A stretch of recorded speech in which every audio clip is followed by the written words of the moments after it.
Check on Air. Check Ivan réinvente la radio tous les jeudis soirs entre 18h et 20h dans Check on Air. Et dans cette émission, particulièrement, on est très porté sur ce qu'on appelle aujourd'hui le fact-checking. C'est en fait une façon de confronter ce qui a été dit lors d'un passage précédent et puis ce qui est dit aujourd'hui. On va d'ailleurs faire un petit bond dans le passé. On est exactement... alors, il faut que je me souvienne de cette date. Ça va me venir. Alors, on est en 2016, voilà.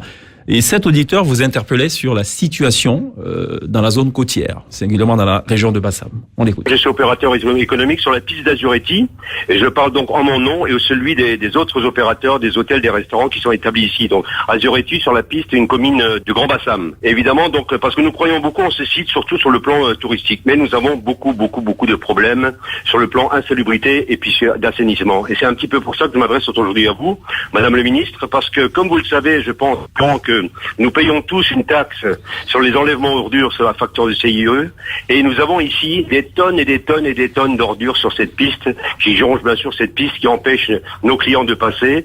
Ça sans mauvais évidemment, on ne peut pas passer et puis on s'est donc adressé à monsieur le maire, monsieur Ezalé qui est le maire de Bassam pour lui demander de faire quelque chose, de au moins déposer des bennes et il nous a promis de le faire. Évidemment rien n'a été fait, ça fait des mois et des mois que ça dure.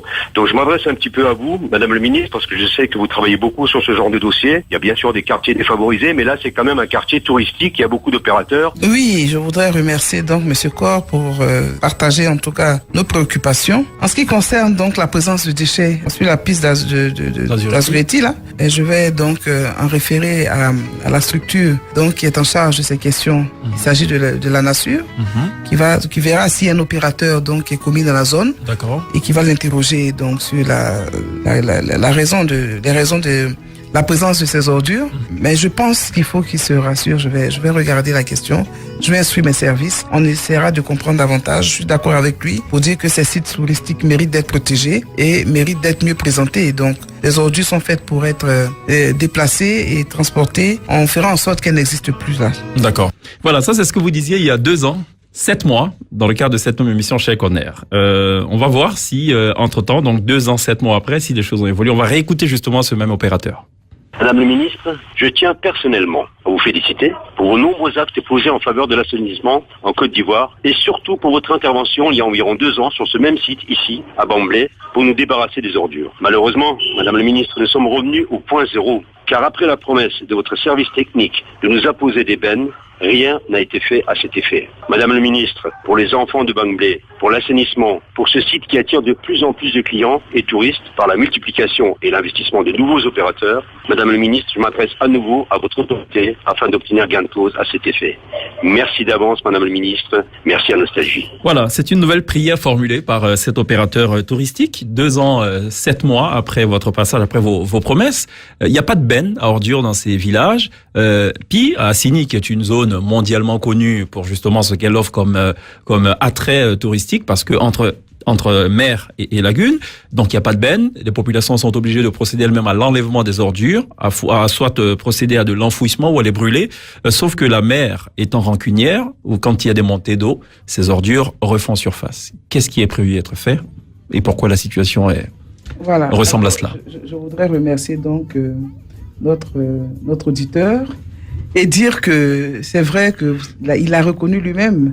En mesure d'urgence, nous avons agi, mais comme vous le savez, je vous l'ai dit tout à l'heure, en matière d'assainissement, lorsque vous avez des actes à poser, il faut des études préalables. Nous y avons travaillé. Un opérateur, et ça c'est une bonne nouvelle, un opérateur est désormais affecté donc à cette zone, toute la zone touristique donc de Grand Bassam jusqu'à Aboissou. D'accord. Y compris à Assini alors. Y compris à Assini. Cet opérateur est en train de se déployer. Il a ses camions qui sont arrivés et donc il avait des difficultés au port. Nous avons donc accompagné tout ce processus et je crois que à l'occasion du lancement des activités de cet opérateur, j'espère avoir les contacts vous les aurez. Voilà, de votre auditeur pour l'inviter. Donc je voudrais dire que c'est vraiment pour nous une priorité de faire en sorte que la Côte d'Ivoire soit une destination touristique. Et pour qu'elle soit une destination touristique, il faut justement créer des sites d'accueil, qui répondent aux normes et qui créent des conditions de sécurité sanitaire à tous ceux qui choisissent notre pays pour passer des moments agréables, pour passer des vacances.